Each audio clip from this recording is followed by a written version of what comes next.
مانیوال ریورژن سیستم پشتیبان مکانیکی ایده هست که وقتی هیدرولیک خراب میشه به خلبان اجازه میده با سیم و قرقره کنترل هواپیما رو تا حدی نگه داره. تجربه نشون داده تعداد فرودهای موفق با این حالت خیلی کم بوده و خیلی ها شکست خوردن. اما کیسی کمبل یکی از معدود خلبانهای زنیه که با یه جنگنده ایده که صدها سوراخ از اصابت موشک داشت از بغداد به پایگاهش در کویت برگشت. تو این ویدیو قصه اون روز دیوانه کننده رو میشنوید وقتی توپ 30 میلیمتری GAU-8 اونجر هواپیمای ایده همه چیزو میلرزوند. وقتی راکت‌های هوا به زمین هیدرا زیر پل شمال بغداد منفجر می‌شدند و وقتی هواپیما یک لحظه تو آتش دشمن گیر کرد اما خلبان سعی کرد کنترل رو به دست بیاره. این داستان شجاعت و استقامت، تصمیم گیری لحظه‌ای در آستانه مرگ و برگشت معجزه‌آسا از مرگ حتمیه. و چیزی که از همه مهمتره روش بازگشتش از مرگ مستقیمه. بخش آخر رو اصلاً از دست ندین چون حقیقت پشت این پرواز فراتر از هر فیلم جنگی هست که فکرشو بکنید. اینجا کانال داستان‌های جهان هست، جایی که از رازهای جهان از باستان تا الان رو میشنوید. 7 آوریل 2003 وسط جنگ عراق در جریان عملیات آزادی عراق 2 فروند A-10 تاندربولت 2 که با اسم مستعار وارتهاگ هم شناخته میشن برای مأموریت پشتیبانی نزدیک هوایی از نیروهای زمینی آمریکا که در شمال بغداد زیر آتش گارد جمهوری عراق قرار داشتن اعزام میشن. هوا افتضاحه، طوفان شن و لایه‌های ابر دید رو محدود کرده. اما کاپیتان کیم کمپل و لیدر پروازش سرهنگ دوم ریک ترنر میخوان با سرعت به سمت طوفان شن عظیمی که کل منطقه رو پوشونده برن. بنابراین از کویت بلند میشن، سوختگیری هوایی انجام میدن و وارد استک میشن. تو پرانتز بگم استک یعنی چند هواپیمای جنگی در ارتفاعهای مختلف بالای منطقه درگیری میچرخن و منتظرن کنترلر زمینی صداشون کنه. هر کدوم موقعیت بهتر یا مهمات مناسب تر داشته باشه از استک جدا میشه. شیرجه میره روی هدف، حمله میکنه و دوباره برمیگرده. کمی بعد از اینکه کمپل و ریک ترنر وارد استک میشن، یه تماس از میدون نبرد پایین بهشون میرسه. تو قسمت شمالی شهر بچه‌ها زیر آتش گیر کردن. این پیام از کنترلر زمینی کورنل جان کوک بلاچر مخابره میشه که یگان اون روی یه پل استراتژیک مهم در شمال بغداد موضع گرفته و حالا عراقی‌ها اومدن از پل دفاع کنن و دارن مستقیم با RPG به مواضع آمریکایی‌ها شلیک میکنن. مأموریت کاملا واضحه. کمپل و ترنر با سرعت میرن سمت هدف. ترنر توی ارتفاع بالا لابلای ابرهای پر گرد و خاک رو میگرده و چیزی رو که دنبالش میگرده رو پیدا میکنه. یه شکاف. سریع هواپیماشو وارونه میکنه و زیر لایه ابر ناپدید میشه. بعد کمپل صداشو از رادیو میشنوه. کمپل نوبت توه. کمپل هم همون مانور رو اجرا میکنه و دنبالش میره تو دل گرد و خاک. وقتی داره پایین میاد سایه‌ای روی جنگندش میفته. هواپیماها از دل طوفان بیرون میزنن اونقدر که بتونن پایین رو ببینن و اون پایین یه نبرد عظیمه.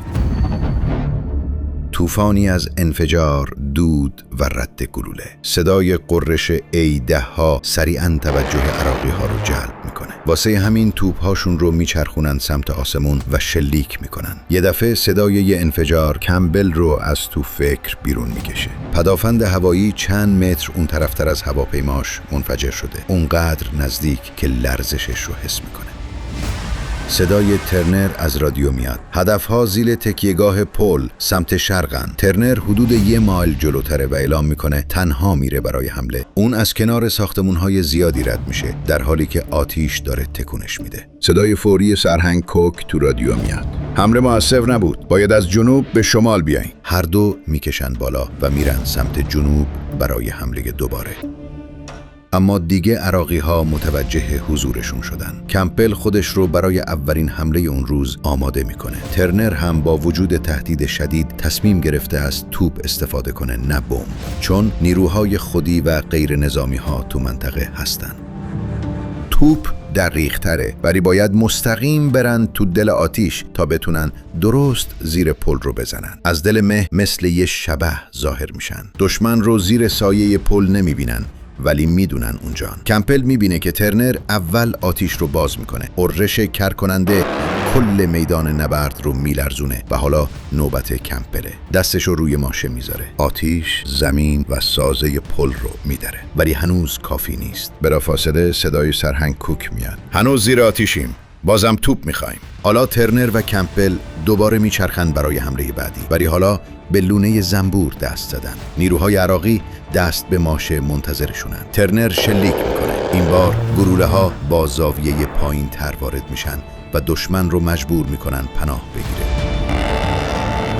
به محض اینکه ترنر میکشه بالا، کمپبل هم آتیشش رو همونجا خالی میکنه و رگبار وحشیانه ای از برخوردها زمین و سازه های بتونی پل رو میدره. ولی نتیجه همونه. هدف خنثی نشده. عراقی ها همچنان شلیک میکنن. باید چیز دیگه ای امتحان کنن. میرن بیرون از درگیری و تصمیم میگیرن از راکت هیدرا استفاده کنن. بازم اول ترنر شیرجه میزنه. هیدرا باید مستقیم روبروی هدف شلیک بشه. کامپیوتر هدف رو نشونه گیری میکنه و بوم، شلیک. کوک میگه منفیه، به داخل نخورد، فقط به سطح برخورد کرد. بدشانسی آوردن. نوبت کمپبل شیرجه میزنه. اینجاست که یه سرباز عراقی با سامانه پدافند هوایی همراهش هواپیمای کمپبل رو میبینه. همین که کمپبل نشونه رو میذاره زیر پل و ماشه رو میکشه، سرباز عراقی هم بهش شلیک میکنه. موشک کنار دم هواپیمای کمپبل منفجر میشه. یه توپ آتشین کل کابین رو میپوشونه و دماغه هواپیما میره پایین. روی زمین عراقی ها شادی میکنن. ترنر سعی میکنه با کمپبل ارتباط رادیویی برقرار کنه، اما کمپبل جواب نمیده. اون سخت مشغول جنگیدن با کنترلرهای هواپیماشه و هواپیماش هم مستقیم داره میره سمت خیابونهای تحت کنترل عراق. اوضاع اصلاً جالب نیست. چراغ‌ها چشمک میزنن. چراغ نقص فنی مستر کاشن روشنه و هیچ کنترلی نیست. خلبان 2 راه بیشتر نداره. یا باید ایجکت کنه یا بره روی مانیوال ریورشن. حالا مانیوال ریورشن چیه؟ سیستم پرواز مکانیکی بدون هیدرولیک یا همون کنترل کاملا دستی و انسانی. کمپبل میگه قبل از اون فقط 3 لندینگ چه موفق و چه ناموفق بوده. یکیش کشته شد، یکی از باند خارج شد، اما سومی سالم نشست. برای همین با اینکه این روش خیلی خطرناکه و ریسک بالایی داره، اما با خودش میگه محال روی خاک دشمن ایجکت کنم. پس حالت مانیوال رو فعال میکنه. حالا دیگه فقط به زور خودش متکیه. با هر دو دست محکم میکشه. نیروی زیادی لازمه. آروم آروم هواپیمای 16 تنی میچرخه به چپ و از سمت بغداد دور میشه. بعد با مهارت فوق‌العاده هواپیما رو میبره بالای ابرها. حدود 430 کیلومتر تا پایگاه مونده. ترنر دوباره سعی میکنه با کمپبل ارتباط برقرار کنه و تو رادیو بهش میگه اگه لازم شد ایجکت کنی، حالا دیگه نیروهای خودی پایینن. کمپبل برگه هایی که موقع ورود به خدمتش امضا کرده بود به خاطر میاره. اینکه صندلی های ایجکت برای خلبان های سنگین تر طراحی شدن، نه زن ظریفی مثل اون. برای همین شتاب ممکنه براش کشنده باشه. پس با خودش میگه از پسش برمیام، میریم خونه. سلاح‌ها رو روی بیابون خالی میکنه، ولی پاد ECM به بال وصله و جدا نمیشه. 1 ساعت کامل با آیرودینامیک نامتعادل میجنگه. بالاخره پایگاه الجبر تو کویت دیده میشه. چرخ‌ها باید دستی پایین بیان، بدون ترمز عادی، بدون اسپید بریک، درست مثل فرود روی ناو هواپیمابر. لازمه بدونین کاهش فرود تو مانیوال ریورشن یه فرق اساسی داره. وقتی گازو کم میکنی دماغه میاد پایین، وقتی گاز میدی دماغه میره بالا. پس مثل فرود معمولی نمیتونی قدرت رو کم کنی برای نشستن. باید با پاور روشن تا زمین بیای. تقریباً مثل فرود ناو هواپیمابر. حدود 18 متر یعنی 60 فوت مونده به زمین، هواپیما یه دفعه تند به چپ میچرخه. انگار میخواد به پشت برگرده. کمپل قلبش میاد تو دهنش. دسته خلبانی رو محکم میکشه سمت راست. هواپیما برمیگرده به فرود کنترل شده و چند ثانیه بعد لمس باند. حالا باید کمپل هواپیما رو نگه می داشت. سیستم ترمز اضطراری فقط 5 بار اجازه فشار میده، ولی خوشبختانه باند کویت بلند بود و این مقدار واسش کافی بود. بالاخره هواپیما متوقف میشه. حس عمیق رهایی و پایان شوک و لحظات غیر قابل توصیف. کابوس تموم شده و رادیو پر از تبریک میشه.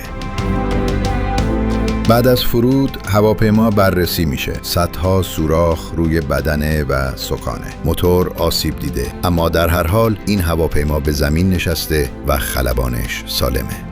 جالب اینه که روز بعد کمپل با وجود این تجربه خطرناک باز هم پرواز میکنه، هرچند که اون هواپیمای A10 دیگه هرگز پرواز نکرد. کمپل مدال صلیب پرواز ممتاز دریافت کرد که یکی از بالاترین مدال‌های هوانوردی در نیروی هوایی آمریکاست که به خلبان‌هایی داده میشه که توی پرواز شجاعت، مهارت فوق‌العاده یا اقدام قهرمانانه نشون بدن. و با توجه به ماجرای کمپل حالا میفهمین که واقعاً لیاقت دریافت این مدال رو داشته.